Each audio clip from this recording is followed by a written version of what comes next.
distou dessa estatística é a Tamile Santos Souza. Vocês lembram? A dona de casa, com diagnóstico de câncer, que ainda assim foi agredida covardemente pelo ex-companheiro na semana passada. Ficou com hematomas pelo corpo inteiro. Ele fingiu que estava levando alimento para os filhos para conseguir entrar na casa.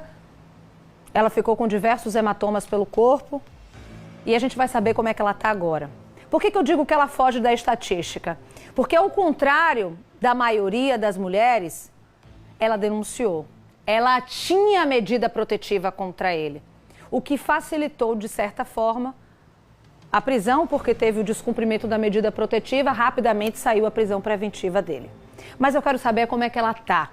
Marcos Couto, ao vivo. Boa noite para você, Marcos. Eu quero saber, ela já fez exame de corpo e delito? Ela está sendo amparada? Como é que estão as coisas? Boa noite, Marcos. Boa noite, Mariana. Boa noite a todos. Mariana, ela está traumatizada, indignada porque uma situação como essa de escapar da morte. E graças a uma vizinha, ela conseguiu hoje estar aqui conosco para conversar um pouco mais e contar um detalhe dessa história que começou no dia 24 de fevereiro, ou melhor, que chegou ao ápice da história, no dia 24 de fevereiro, quando ela chegava em casa, se deparou com um ex-companheiro e se assustou. Ele, então, sugeriu que as crianças fossem comer. Ela come algo e fica desacordada. E fica desse jeito, como você vai conseguir comprovar agora. Hematomas no rosto, precisamente na altura dos olhos, na mente, e ela mesma é que vai descrever isso. Tamires, o que dizer às mulheres do Brasil, em especial às mulheres de Sergipe? Como é que você está? Boa noite. Boa noite, Marcos. Eu estou traumatizada, eu não consigo dormir, eu não consigo receber ninguém na minha casa ainda, eu não consigo comer. Eu estou traumatizada e, assim, vem muitas perguntas de pessoas a mim, e por que você aceitou ele na casa? Ninguém sabe o motivo. Eu não aceitei ele na minha casa, ele entrou, ele invadiu minha casa sem eu estar. E eu denunciei e não estou com medo. Eu sei que pode vir retaliações das amizades dele, sim. Porque tem muitos chegando a mim e dizendo, porque isso, porque aquilo. Eu estou com medo ainda, mesmo ele preso. Já existiu uma medida protetiva? Já existia a medida protetiva desde o dia 2 de fevereiro. Eu pedi a medida. No dia 3, ele quebrou a medida protetiva, vindo na minha casa. Eu tive que sair de casa, dormir fora de casa, não dormir aqui. E ele insistindo aqui na porta, mandando mensagens, porque no meu WhatsApp já estava bloqueado, ele mandando mensagem para o telefone do meu filho, que é o filho dele, que não estava bloqueado por ser filho dele. E ele mandava. Eu fui lá na DGV e mostrei tudo, que ele estava quebrando a medida, que ele estava insistindo, e ele dizendo que teve na minha casa em áudios, que eu tenho uns áudios, ele dizendo, eu tive na sua casa sim. E disseram que iam fazer um mandado de prisão para ele, que era quebra da medida protetiva. Passado o dia 4, olha o tempo que passou. Não existiu mandato, não teve prisão, e ele continuou insistindo, e eu dizendo que não queria voltar mais para ele, que não existia. E passou o carnaval, ele disse, já passou o carnaval, se você curtiu o carnaval, volte para mim. Ou seja, o DGV não acompanhou de perto esse caso? A realidade é essa, que eu acho que não, porque se eu fui lá, assinei um termo que ele quebrou, mostrei, tenho provas que ele quebrou a medida protetiva, foi protocolado lá, e se não esteve a quebra da medida protetiva, que é a prisão, quando você quebra a medida protetiva, eu já fui informada que você quebrou, você tem que ir preso. Ele não foi preso. Então, eu acho que teve falha sim aí.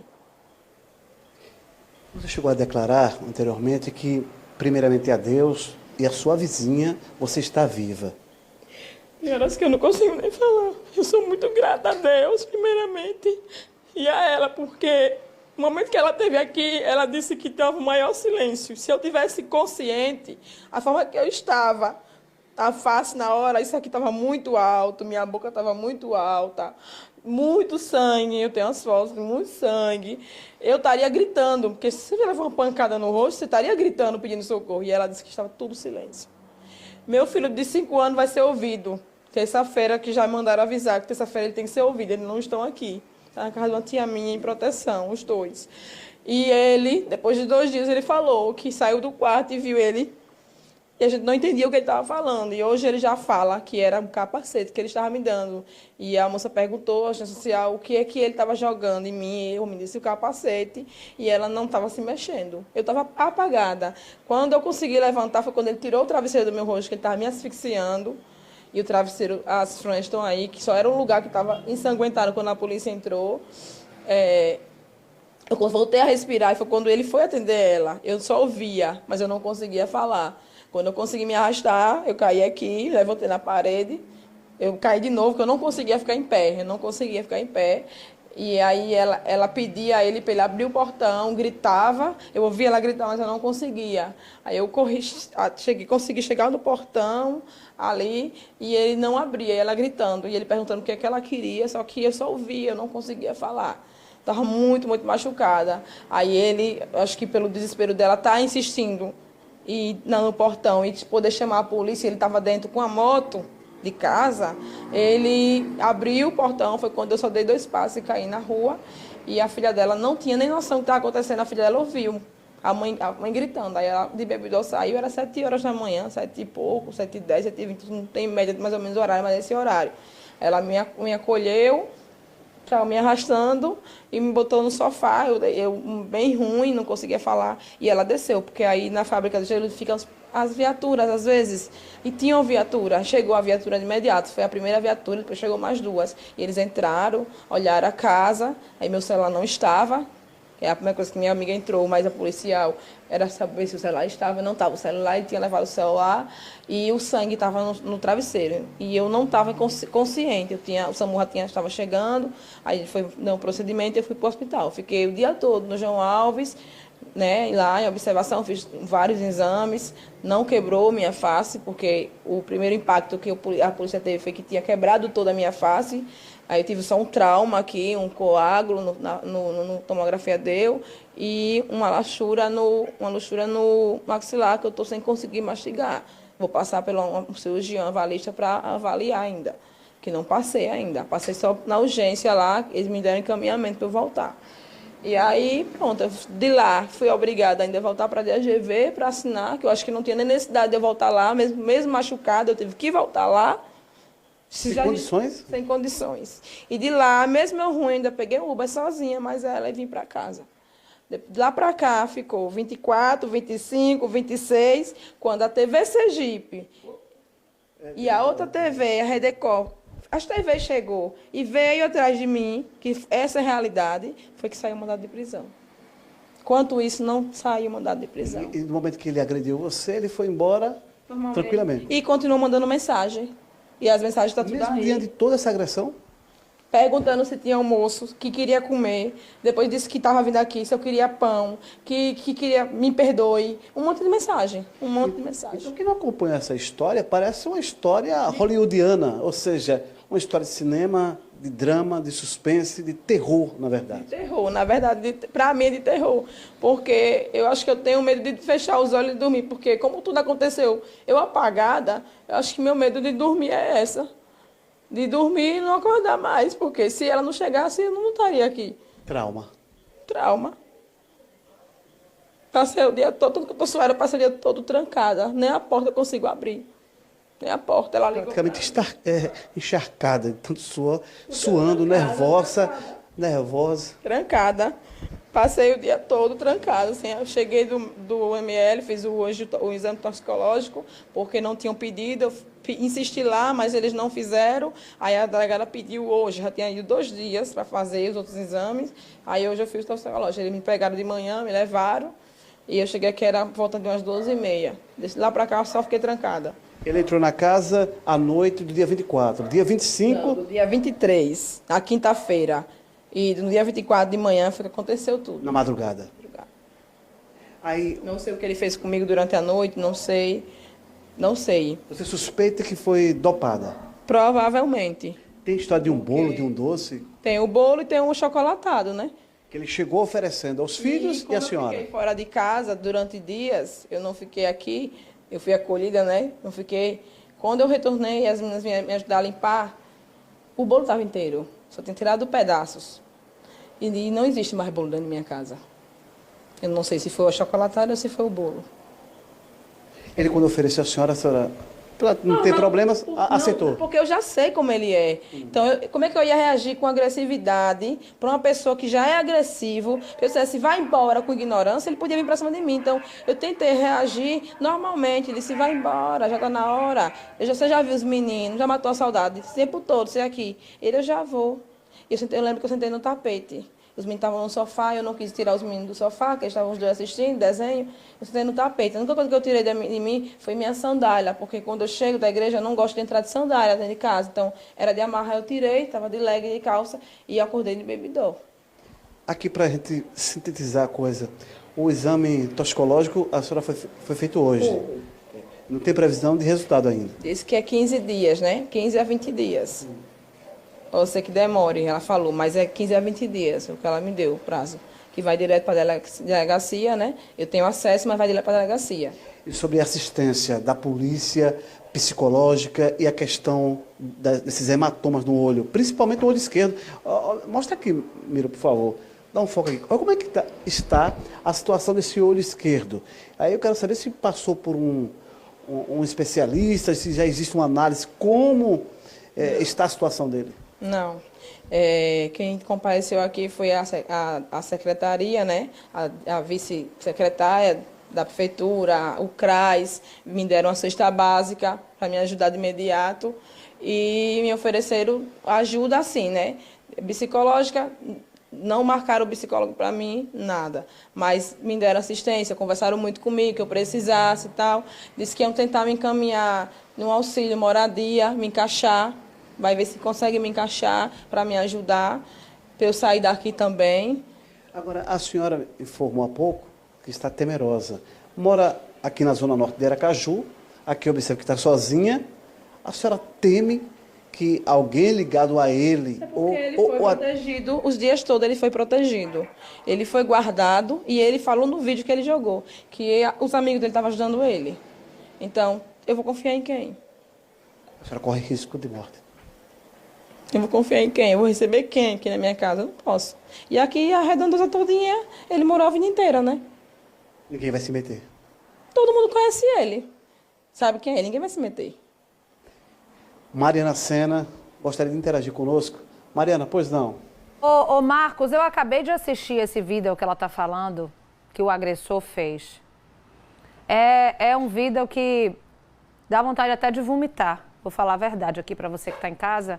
Eu fiquei com ânsia de vômito realmente em assistir o vídeo, porque é muita audácia, como ela mesma está retratando para a gente, né? Ele debocha, fala que eu estou aqui, estou cumprindo tudo certo, como se realmente nada tivesse acontecido. Eu só queria entender, Marcos, além da agressão física, ela pode ter sofrido agressão sexual também. Só para eu entender melhor esse caso aqui, porque o estado do rosto dela, a gente já está vendo como é que tá. Ninguém fica com o rosto desse jeito como está aí, com agressão simples. Foi agressão pesada. E ninguém sofre esse tipo de agressão e não lembra, não sabe. Tudo que ela está trazendo para a gente, de que estava silêncio, de que ela não teria visto nada disso, aponta para o que ela está dizendo, que ela pode, de fato, ter sido dopada. E isso é muito sério. A gente não está falando apenas de uma violência física. A gente está falando de uma possível violência sexual também. A gente está falando também de uma pessoa que pode ter dopado uma outra pessoa. E a acusação mais séria também que você está fazendo aí para a gente é dessa demora até a prisão deste homem. Eu confesso para você, eu estou falando agora diretamente com ela, já que ela está me ouvindo agora, eu até agora estava achando que tinha sido tudo muito rápido, inclusive, porque na mesma hora em que ele descumpriu a medida protetiva, tinha saído a prisão, o mandado de prisão, que é pela justiça. Só para vocês entenderem, é a justiça que emite o mandado de prisão preventiva. Mas você está trazendo para a gente agora que não foi assim. É isso? Só para a gente confirmar, Marcos, as informações para que não fiquem assim desencontradas. Perfeitamente, Mariana, essa é a sua análise sobre esse caso, porque o que a gente observa é que há um bojo de denúncias, de suspeitas, e ela mesmo deixou entre linhas essa questão. Possivelmente foi dopada e abusada sexualmente. Que bom que ela faltou isso. Pois não. Porque, como foi dia 24, eu estava muito debilitada, desde o dia 25, a gente começou a tentar agendar com a UML, porque é agendado fazer um exame para fazer. E não conseguia, pois o telefone lá não funcionava. Tanto que quando eu cheguei lá, descobri que o telefone estava quebrado. E eu questionei lá, porque eu fui de motoboy, arrumei dinheiro emprestado onde eu não tinha, o motoboy me deixou lá, eu não tinha como voltar. E disseram que eu tinha que voltar no outro dia. Foi que o diretor resolveu conseguir um médico plantonista antes de ontem para me atender. E eu pautei sobre a questão de fazer um exame, a parte íntima, porque eu tinha desconfiança que ele me usou, porque quando eu cheguei no hospital, fizeram ultrassom, porque eu estava reclamando de muito, eu não lembro muito, mas que ele estava reclamando de muita dor abdominal, e eles fizeram ultrassom, mas simplesmente disseram que, pelo tempo, eu não poderia mais fazer um exame íntimo, porque pelo tempo já tinha passado. Pela falta de atendimento, eu perdi de provar se ele me usou ou não. Então, eu não sei. Agora, existe a desconfiança. Se sim, se não. Então, como provar, né? É uma história atrás da outra e que a gente fica assim, de boquiaberta. E a questão do que ela perguntou sobre a questão da rapidez, eu tenho até medo, essa é a realidade, de estar falando aqui em rede nacional, em pública, que todo mundo vê, e eu ser cobrada da justiça de outra forma, por eu estar falando a verdade. Porque eles não aceitam que eles erraram, não. Eu vi hoje. Hoje eu não posso dizer o que foi que aconteceu, não quero falar, mas hoje eu fui, praticamente, me chamaram a atenção, entendeu? Me chamaram a atenção, porque eu estava na televisão, que eu estava dizendo que eles não fizeram nada. E não fizeram mesmo. Não fizeram nele porque existia a medida protetiva, e eu pedi para a justiça, porque ele quebrou a medida. E não saiu mandado de prisão. Aí eu quero saber onde está o erro. Se foi da DGV, ou se foi do Ministério Público, ou se foi do juiz. Sobre a questão do IML, eu recebi informação... Eu não sei onde foi o erro. Sobre a questão do IML, eu recebi informação que o doutor Vitor, que é o diretor, assim que soube, para lhe dar total atenção, lhe encaminhou, orientou as pessoas que trabalham lá para lhe dar atenção. Procede? Depois que soube, não. Depois que o jornal chegou lá. Porque eu cheguei lá, disse que não tinha médico e era para eu voltar. Que o médico, o plantonista não ia vir antes de ontem. Eu tenho a prova e passou no jornal. Não precisa não dizer que jornal foi, que vocês devem saber. E a jornalista chegou lá e gravou que não tinha médico, coisa de segundos, apareceu o médico. Só isso para dizer. Não tenho mais nada para falar, não. Mais nada, mais nada. A negligência é grande, a negligência é grande. Aí as mulheres querem denunciar. Mas é a humilhação que a gente passa. É bom estar aqui, com a cara marcada, sendo filmada, que sem poder ir na padaria, que todo mundo reconhece, sem poder ir na esquina comprar um pão.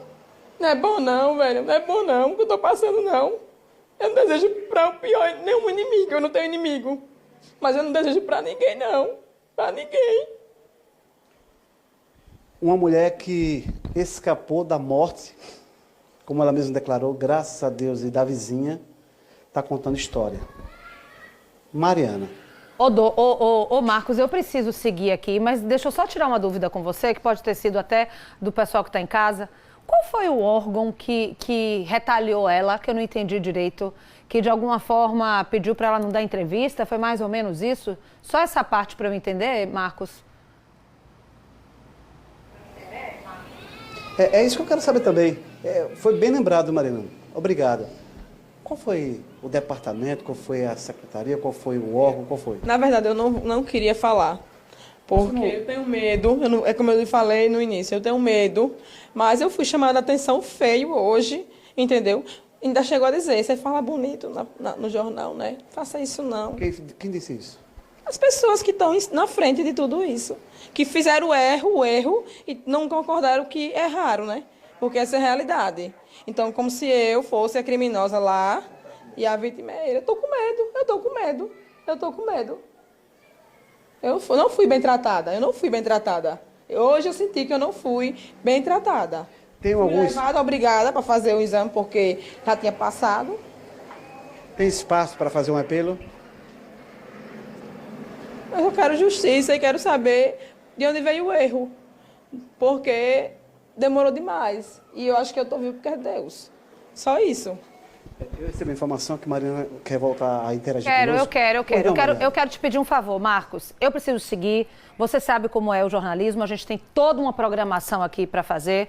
Eu quero te pedir um favor. Quando isso aconteceu, eu estava de férias, não pude acompanhar de perto. Eu quero o contato da Tamílis, eu vou conversar com ela pessoalmente, a gente vai conversar, eu vou entender melhor tudo isso, porque você sabe, né, minha gente, eu me meto mesmo, eu quero saber mesmo, comigo não tem essa. Até então, as informações que chegaram para mim tinham sido outras, tá, Tamílis? Que fique bem claro. As informações tinham sido outras, eu vou saber direitinho de você, data, horário, o que aconteceu. Você não precisa expor ninguém nem nenhum órgão, você está exposta por enquanto, mas eu vou entrar nesse caso e eu quero entender melhor o que está acontecendo e no que eu puder te ajudar, eu vou te ajudar. Se a gente tiver que fazer apelo aqui no programa, a gente faz. Porque uma mulher que tem coragem de sair de um ciclo de violência, uma mulher que denuncia um homem, uma mulher que está com diagnóstico de câncer, uma guerreira dessa, é agredida e ainda tem que passar por mais humilhação, aí não dá. Agradeço, Marcos Couto, pelas informações. Tamílis, melhoras. Eu vou falar com você nesse final de semana, viu? Ó,